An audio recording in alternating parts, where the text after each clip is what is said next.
Halo teman-teman, hari ini kita akan membahas tentang strategi komunikasi pemasaran. Kalau kemarin kita sudah membahas sedikit tentang marketing communication mix, atau di situ juga kita membahas tentang bagaimana bauran komunikasi pemasaran itu, kita sekarang akan membahas tentang apa yang dimaksud dengan strategi komunikasi pemasaran.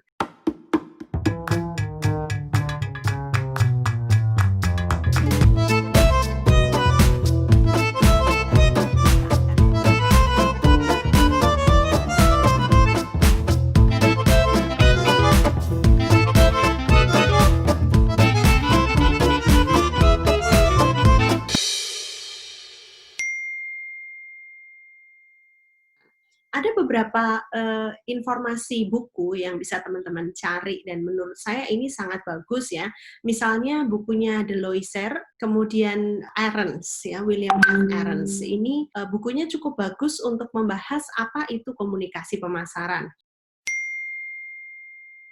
Komunikasi pemasaran sendiri kemarin sudah kita bahas dalam video sebelumnya, yakni merupakan dialog yang berkesinambungan, a simultaneous dialogue between seller and buyer in a market space ya. Jadi basically ini adalah dialog gitu. Jadi kita jangan sampai berpikir komunikasi pemasaran ini one way communication, tapi kita mencoba untuk berpikir ini dalam framework sirkuler ya, komunikasi yang ada timbal baliknya. Nah, itu kita coba pikirkan dari sekarang karena itulah komunikasi. Pada dasarnya kita tidak hanya menjadi penyampai pesan, tapi kita juga menjadi penerima pesan at the same time. Komunikasi pemasaran ini juga merupakan sebuah pertukaran informasi dua arah kembali ya tadi.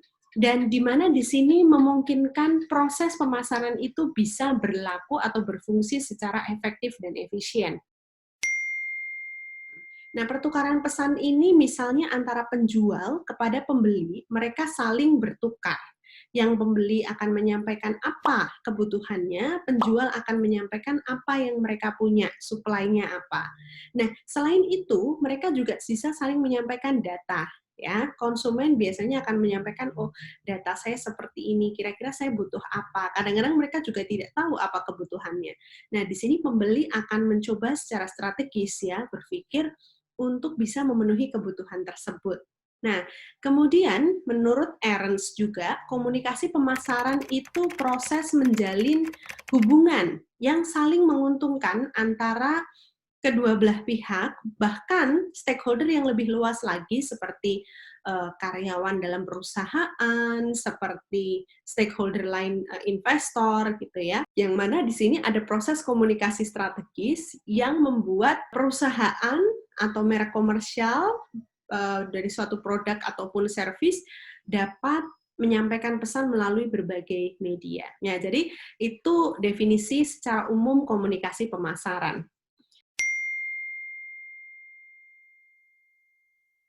Kemudian kalau kita membahas lebih jauh, sebenarnya apa sih sebenarnya selling konsep ini, menjual itu seperti apa sih sebenarnya maksudnya, yang dimaksud dengan menjual. Nah, menjual itu aspeknya ada beberapa ya. Ada aspek yang disebut sebagai menjual suatu keuntungan melalui volume penjualan. Ya, jadi yang dia cari adalah quantity. Jadi kalau saya mau jual kursi, yang mau saya cari adalah kuantitas. Jadi sebanyak mungkin orang membeli. Startingnya dari mana? Startingnya, kenapa saya membahas ini? Karena ini bicara marketing ya, karena marketing kan berasal dari awal produk itu ada. Nah, awal mula dari profit through sales volume ini berangkat dari starting point-nya dari factory atau dari pabrik. Kemudian dia fokusnya adalah produksi produk, kemudian ada proses selling and promotion, lalu kemudian baru sales volume. Tetapi apakah ini cukup ya ketika kita menjual sebanyak-banyaknya? Sebenarnya enggak, karena bisa jadi orang itu tidak menjual banyak, tapi untungnya jauh lebih banyak. Nah, ini kita bicara selling konsep yang kedua, yakni customer satisfaction atau profit through customer satisfaction. Mulainya dari apa? Mulainya adalah berangkat dari target market. Kita melihat target market ini butuhnya apa sih? Nah, dari situ kemudian kita mencoba untuk berfokus pada pemenuhan kebutuhan ini. lalu kita melakukan marketing strategi yang terintegrasi, lalu mengarah kepada profit through customer satisfaction. Ada beberapa bisnis di luar sana yang menyebut sebagai profit maker, misalnya gitu ya. Atau ada orang-orang yang kemudian mereka jadi bilioner karena mereka mencoba untuk bukan untuk menjual produk tapi atau menjual service tapi untuk menjadi sebuah solusi.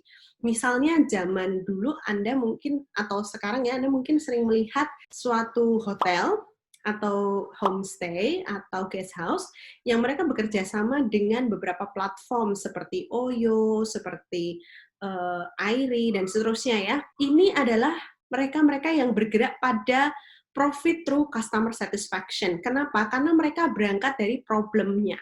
Problemnya adalah bahwa hotel itu sering sekali zero occupation ya, artinya tidak ada orang yang nginep di situ.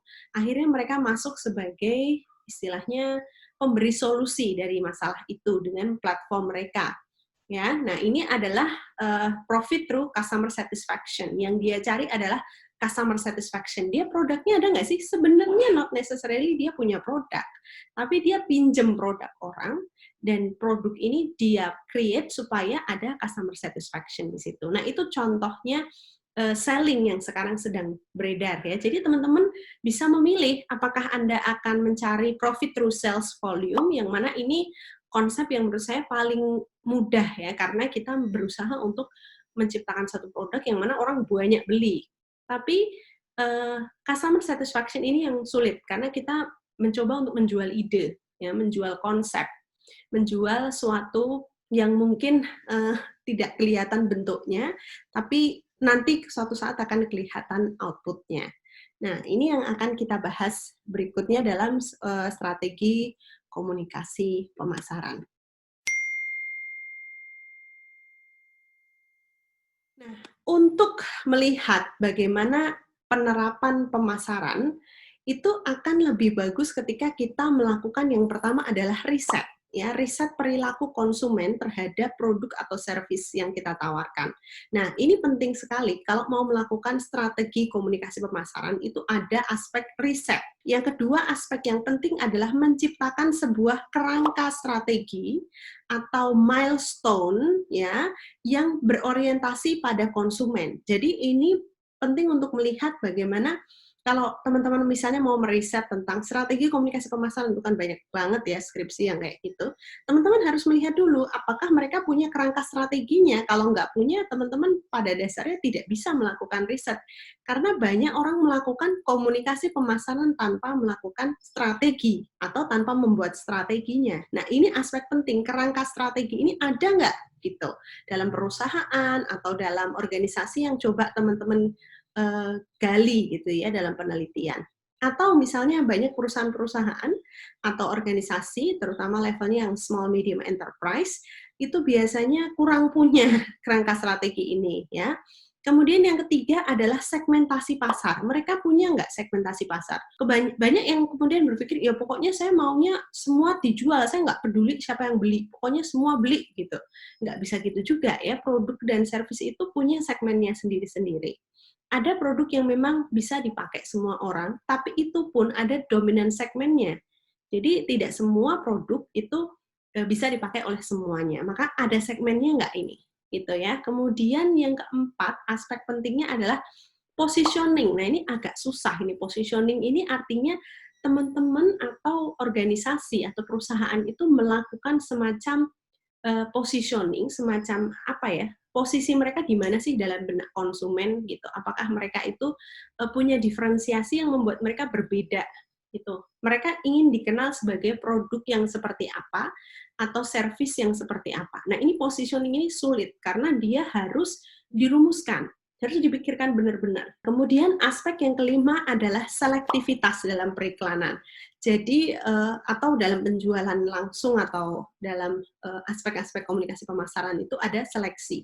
Kenapa? Karena dia nggak mungkin semua budget mau dihabisin buat iklan semua, atau semua budget mau dihabisin buat sales promotion semua. Kan dia harus, istilahnya bahasa Jawanya tuh diponto-ponto gitu ya, dibagi-bagi, ini buat iklan berapa, buat ini berapa, buat ini berapa. Nah, itu oleh karena itu ada proses yang namanya seleksi atau selektivitas. Dan yang terakhir, aspek yang keenam adalah selektivitas media.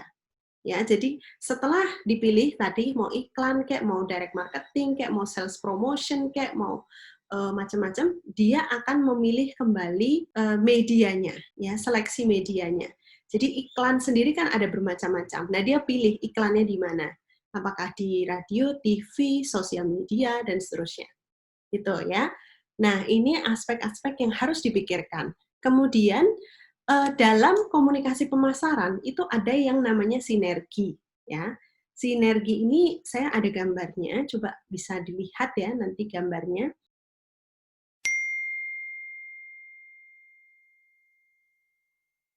Jadi dalam sinergi komunikasi pemasaran, ini ada yang disebut sebagai strategi corporate, ya strategi perusahaan. Di mana strategi perusahaan itu ada dua yang di bawahnya, strategi marketing dan strategi komunikasi. Nah, kemudian strategi ini merge atau bersatu ya dalam strategi marketing, strategi communication, dan strategi marketing communication. Nah, ini sesuatu yang menggabungkan antara pemikiran-pemikiran marketing, orang-orang di departemen marketing dan di departemen of public relation. Kemudian muncul di sini marketing communication, gitu.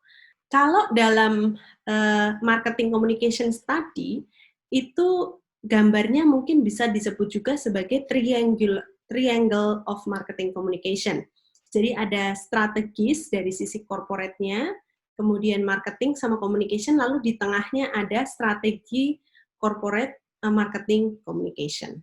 Kalau kita bicara komunikasi pemasaran, itu kan kita tadi ya sudah kita sampaikan dalam video-video sebelumnya juga, kita sebenarnya mengkombinasikan antara iklan, promosi, sales promotion ya, PR, direct marketing ya, sebagai bagian dari komunikasi pemasaran. Kita menggabungkan semuanya. Kenapa kita menggabungkan? Karena pendekatannya lebih holistik. Ya, karena tidak semua media itu punya kekuatan yang sama. Kita pernah membahas itu dalam video sebelumnya tentang karakteristik kunci dari setiap bauran pemasaran, ya, setiap elemen pemasaran ini.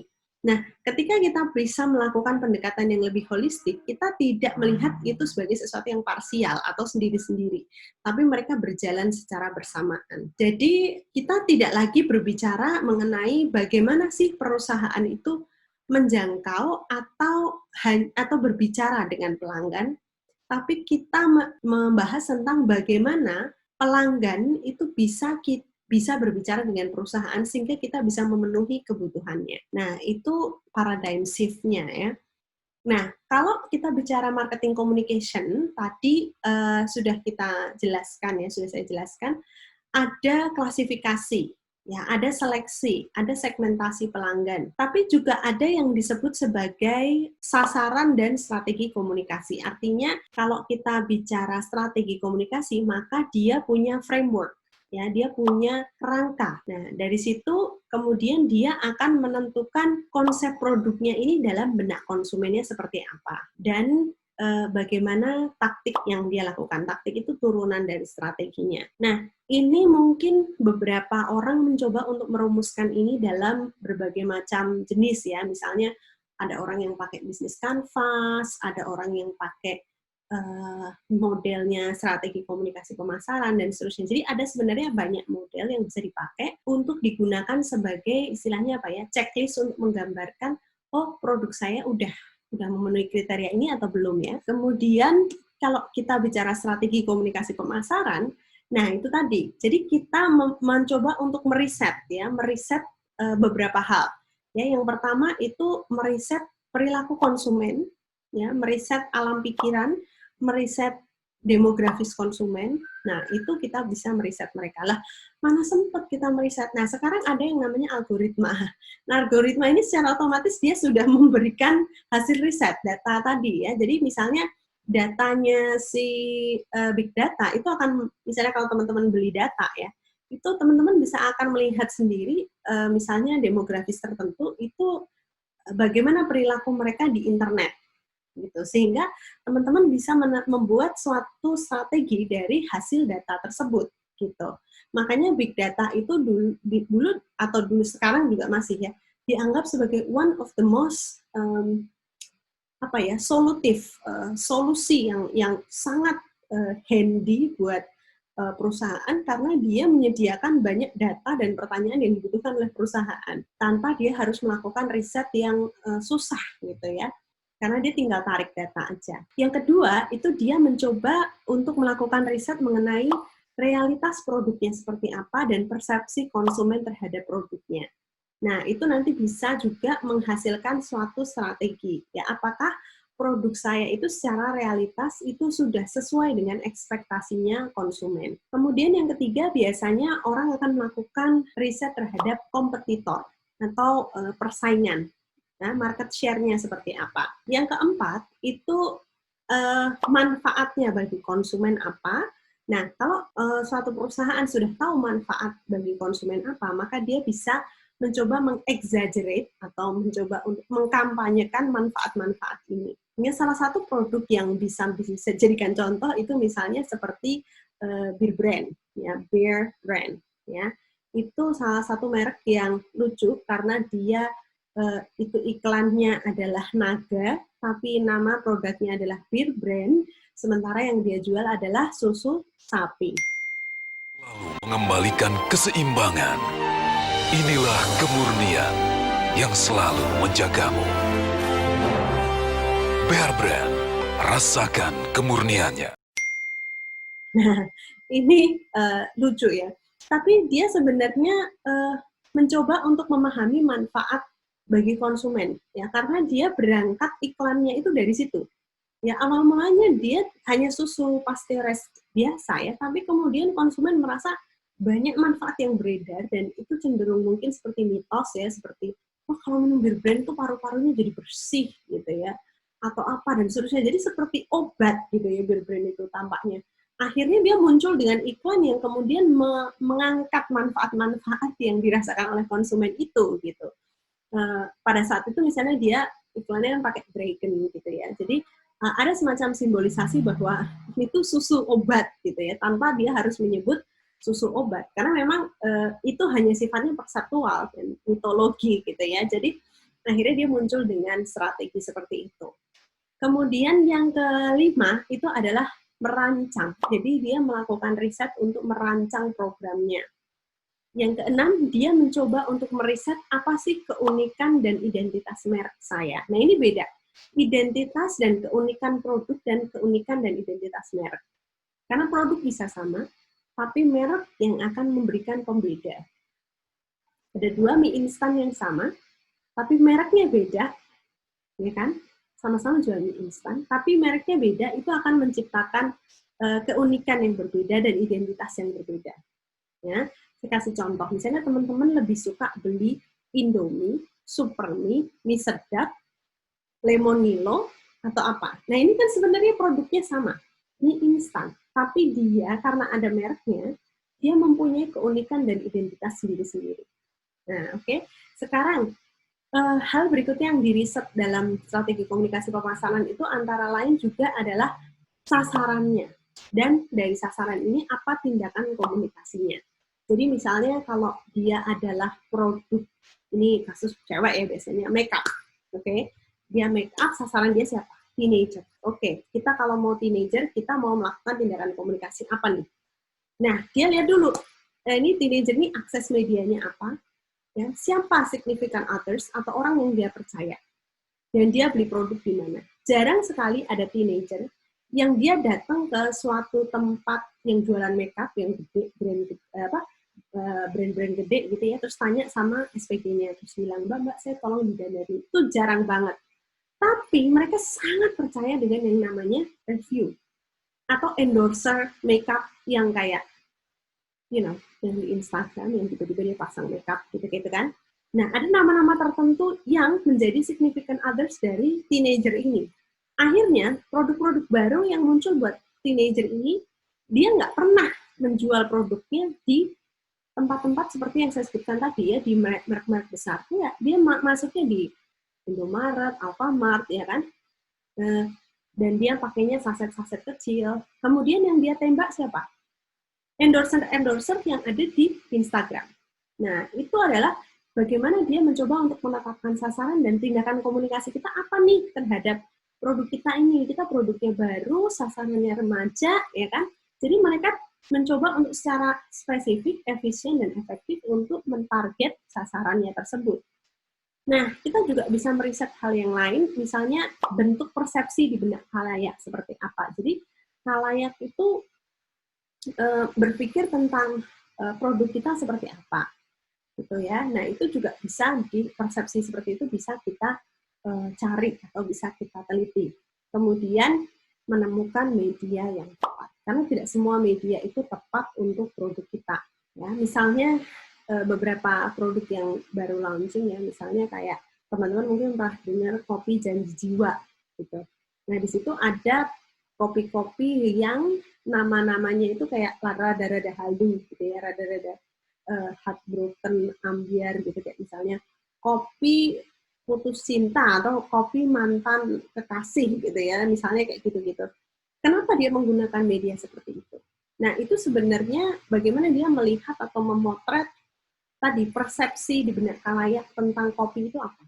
Ya, ada story di situ, ada kenangan di situ. Kemudian dia menemukan media yang tepat, ya, dengan menamai kopi-kopinya sebagai sesuatu yang rada-rada heartbroken tadi yang saya bilang. Ya.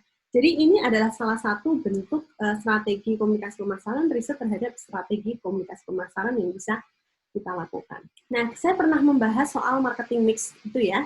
Nah, di situ ada 10 P. Dulu cuma ada 4, price, product, place, and promotion. Sekarang ada banyak. Ada PR, product, price, place, promotion, power, physical evidence, proses, dan seterusnya. Jadi ada banyak sekarang. Tapi regardless, semua itu sebenarnya pesannya adalah bagaimana kita perlu melihat produk itu, aspek-aspek di luar produk itu apa. Ya, jadi tidak hanya aspek 4P, tapi sudah banyak. Politics, that's even P. Ya.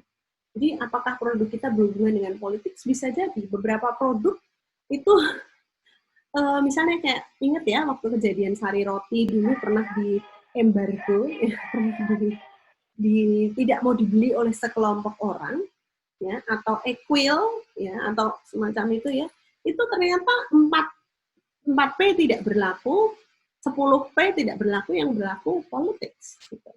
Ada 1P, jadi 11P. Nah, poinnya adalah bahwa kalau kita bicara produk, sebenarnya ada banyak aspek di situ yang perlu kita perhatikan. Nah, terus kita juga sudah pernah membicarakan tentang bauran komunikasi pemasaran tadi ya, ada personal selling, advertising, sales promotion, public relation, direct marketing. Ya. Nah, ini semua itu harus diperhatikan. Apakah kita itu produknya, apakah kita product base ya, atau service base. Nah, itu akan berbeda ya, karena kalau product base kan dia bisa di tangible ya, dia bisa dirasakan, bisa dicicipin, bisa dilihat gitu. Tapi kalau service apakah bisa dilihat? Nah, jadi bentuknya seperti apa? Bisa jadi harus dipikirkan juga bentuk-bentuk visual dan teks yang bisa menunjukkan service tersebut ya. Dan perusahaan perlu memikirkan bagaimana saya bisa menjual service dengan pendekatan marketing communication mix tadi. Ya. Misalnya, kalau kita bicara jasa, ya, apakah jasa kita itu jasa yang high contact atau jasa yang sering berhubungan ya, tinggi kontaknya dengan konsumen, atau low contact, jadi jasa tapi konsumen itu nggak banyak berinteraksi sama kita. Nah, ini misalnya produknya seperti high contact itu misalnya kita berhubungan terus dengan klien gitu, low contact itu sedikit gitu. Atau karakteristik kita produk yang itu, produk juga ada karakteristiknya high involvement, artinya membutuhkan banyak aspek dari sisi konsumen, atau low involvement, konsumennya tidak banyak terlibat dalam produk itu. Gitu. Misalnya kita bandingkan kalau teman-teman beli snack, ya, makan snack. dengan misalnya nyetir mobil, ya kan? Itu kan dua produk yang berbeda. Ya, kalau makan snack kan teman-teman tinggal makan, nggak usah mikir. Kalau mobil itu aspeknya banyak, seatnya, ya kan, setirnya, kemudian automatic atau not automatic, ya, apa manual gitu. Terus kemudian aspek keamanan. Nah itu high involvement produk gitu. Jadi dipikirkan produknya teman-teman yang mana. Kemudian tujuan komunikasi sendiri pun ada banyak, ya. Ada tujuannya, saya pernah menjelaskan ini dalam video sebelumnya, awareness, ya, to create awareness, to give knowledge. Loh, kenapa suatu produk harus dikasih knowledge? Ya, product knowledge namanya. Jadi kita mendapatkan knowledge dari suatu produk. Kemudian linking, kemudian preference. Jadi dibandingkan dengan produk A dan produk B, saya lebih suka yang mana. Nah, oleh karena itu perlu ada perancangan pesan. Nah, perancangan pesan ini sering yang terkenal itu disebut sebagai AIDA. AIDA itu A, itu attention. I itu interest. D itu desire, dan E itu action. A. Jadi A itu attention. Bagaimana teman-teman mendapatkan atensi dari suatu produk. Misalnya kalau kita bicara iklan, maka bagaimana teman-teman bisa mendapatkan atensi dari iklan tersebut. Ya, misalnya kalau kita bicara iklannya Pons, nah ini kan atensinya apa nih yang mau teman-teman cari. Kemudian interest. Interest itu adalah aspek yang membuat orang tertarik untuk terhadap produk tersebut. Gitu. Misalnya dalam iklan Pons, itu dulu pernah ada iklan yang dibuatnya sequence. Jadi iklannya to be continue, bersambung cerita tentang seorang cewek yang dia dulu putus karena cowoknya LDR, terus habis itu dia ketemu lagi sama cowok itu ternyata jadi selebriti atau dia mau menikahi selebriti dalam 7 hari ke depan, dan cewek ini masih cinta sama cowok itu, intinya gitulah, gitu ya, pokoknya panjang lah ceritanya. Ada 7 sequence, kalau nggak salah 7 atau 5 ya, gitu. Nah, itu ada interest di situ. Kita jadi, aduh, iklannya apa lagi nih? Gitu. Ya, lanjutan gimana? Gitu. Ada interestnya di situ. Kemudian ada D, desire. Desire itu adalah keinginan. Ya, dia membangkitkan sebuah keinginan. Jadi dalam iklan Pons itu, desire yang dia timbulkan tidak hanya sebuah perasaan ingin putih, tapi juga ingin dicintai. Ya, she want to look gorgeous. Gitu. Dan siapapun yang ingin look gorgeous, look bening, look putih, ya, tapi juga desired by men, gitu, then they can use A, action, product. Nah, ini adalah merancang pesan dengan AIDA tadi. Nah, AIDA ini juga ada prosentasenya, ya. Jadi kalau misalnya attention, misalnya ada 100% orang attention, tapi yang interest berapa persen? Lebih sedikit biasanya. Desire lebih sedikit lagi, action lebih sedikit lagi. Gitu. Nah, isi pesannya pun itu bisa macam-macam. Bisa sifatnya rasional. Ya, orang misalnya, oke, silakan beli Pons. Pons ini terdiri dari 100% adalah misalnya hydroquinone, misalnya kayak gitu ya. Apakah orang mau beli? Gitu. Atau jangan-jangan pendekatannya lebih ke emosional seperti tadi ya. Itu kan dia tidak terlalu menjelaskan produk Pons itu isinya apa, cuma dia menjelaskan impact dari produk ini, bikin dia lebih putih, terus kemudian lebih bening, dan cowok yang mau nikah ini batal mau nikahin ceweknya, dan akhirnya dia berpaling kepada si pengguna Pons ini. Ini kan emosional ya. Kemudian isi pesan lain adalah moral. Bisa jadi produk ini tidak terlalu punya value, tapi dia punya mission. Jadi kalau kamu beli produk ini, kamu sama aja ngebantu orang ini, gitu kan. Akhirnya orang punya moral obligation untuk beli produk itu, gitu. Nah, ini juga merupakan salah satu bentuk dari berbagai macam isi pesan yang strategis. Nah, lalu kalau dalam strategi perusahaan, itu dalam bauran promosi itu ada berapa jenis?